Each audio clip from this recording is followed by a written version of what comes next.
Hello guys, welcome back to Comic Book Cafe. This time around we're reviewing Martian Manhunter Vol.4, issue number 3. I've actually really enjoyed this series so far. The writer is Rob Williams and the artist is Eddie Burrows and Edgar Ferreira. So, let's renew or recap real quickly what happened in the last issue. So, what's happened in the last two issues is Martian Manhunter is not what you think he is. You know he's a hero. Everybody knows he's a hero, save people, part of the Justice League, all the other stuff. But what you didn't know that he was a weapon. That the Martians used him as a weapon on Earth to ultimately their plan of taking over Earth and turning it into another Mars. So, he's tried to find out a way to stop this, and at the very end of the last issue, the only way he knows to stop this so they don't find him and find Earth is to destroy himself. And in this issue, he finishes going into this thing in the laboratory and destroys himself. Gone. Dead. And the whole Justice League's here when it happens, and you see Superman's trembling hand, and then you see a shot of Wonder Woman in shock, and all the Justice League behind him and everything. Superman like, John, what have you done? Kind of thing. Kind of shocking that he would do this, right? Wow, he just killed himself, right?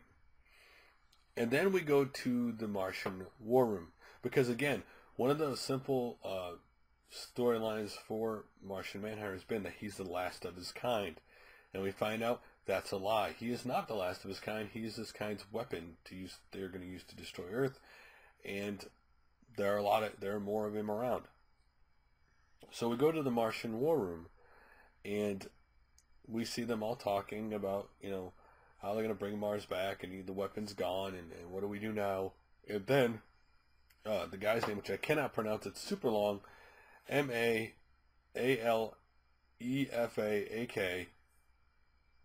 shows up. Who they like? Oh, you've been silent for so long, we thought you were dead. He's like, no, you wouldn't get that lucky. I've basically been hidden.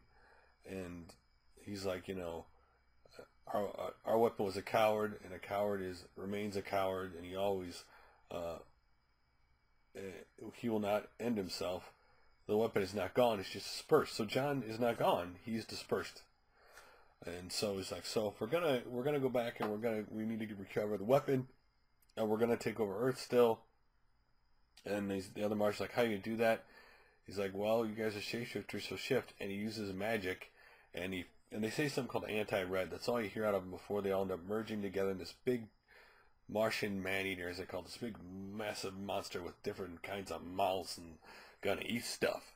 And so then we go back to Earth, obviously, and we see an FBI agent.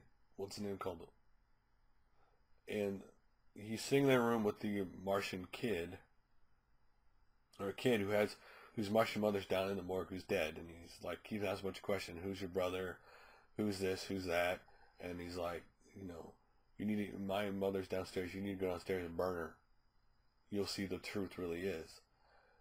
And the FBI agent sitting there going, I need to get out of here. I never actually wanted. Part of me just screams I should strangle this kid and everybody would be better off. And he won't be quiet. And he walks in the room and makes a phone call. Hey, I need relief. I can't be around this game. We're like, yeah, relief's coming. And then all of a sudden he turns around and you see a ghost of John, the Martian, the Manhunter, standing right there. Like, you need to get away. That guy's coming to possess you and kill you. And he's like, what are you talking about? And he goes, and the guy's reliving, like, well, my brother's favorite album's this, and he's reliving what his brother likes. And Martian goes, no, that's all a lie. I really wish it was, but it's not true. And he touched him, and you see like a Mars thing like pop out of his head, or maybe it's just a reflection of that. Maybe it's just supposed to be that the guy's Martian and he's not really human. And he says, "No, you're not that." And that's all you see. And then we go to this weird jump back from this weird thing to seeing the guy go downstairs and burn the kid's mother's body. And you hear him saying, once I do this, my life is over. And he burns it. And then we go outside and we see the FBI agents come to leave him, who are actually Martians who've been hidden there. And then we see a truck with a guy come by, plowing through them. And he has the kid in the back, the Martian kid in the back. If I'm going to go out, I'm going to go out with style. And and then all of a sudden the big Martian Manhunter shows up, boom, bursts out of the ground, tips over the truck, you know, and then they just like, "You all right, kid?" And the kid's like, "Oh yeah," and he's on the ground all messed up. The kid's all messed up. And then Mr. Biscuits, who I haven't seen at this issue at all, the last couple issues, shows up. And the girl with him, the little girl's like, "You better give him biscuits or he's going to mess you up." And and Mr. Biscuits starts fighting it. And he tells the girl to get in the truck, and he flips the truck back over. And then he goes to the guy, "Hey, I just done it. You need to go." And the guy's like, "Who are you?" He goes, and he whips off what's covering his face. It says, "I'm John, the Martian Manhunter. So are you. We gotta go." So, and you're like, "What?" Like, so did Martian Manhunter spread himself out behind fake people to survive this? To like, he killed himself to go into hiding, to pretend like he's dead and he's not? That he did really disperse himself, but not disperse himself just sitting out there dispersed, but disperse himself into being different people, make up people to make himself hide. And they know the leader of the Martians said he's dispersing, but we thought maybe it was something else. Maybe he's in a bunch of different bodies. But again, I really like this book so far. Truthfully, I'll say this, I've never been a Martian Manhunter the biggest fan, but I really have enjoyed this book and what's happening so far. Now, I like the writing in this book a lot. I really like the artwork. I really like the art style of this book. Again, it's different because Martians are on Earth going to attack, and you don't know what's going to... you know they want to take over Earth, but you don't know how this is all going to play out. Is this going to lead up to some kind of big event with the Justice League somewhere? Because, again, Martian Manhunter is part of the Justice League, and the Justice League was in have been in these books.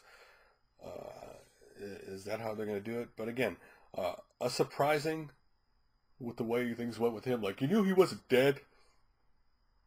3 issues in, he can't be dead, but at the same time, how they went about it's kind of cool. It's different. That's what's cool, when people do things different and don't think what you entirely expect. Again, this would be good to read the other 2 issues to get the whole backstory.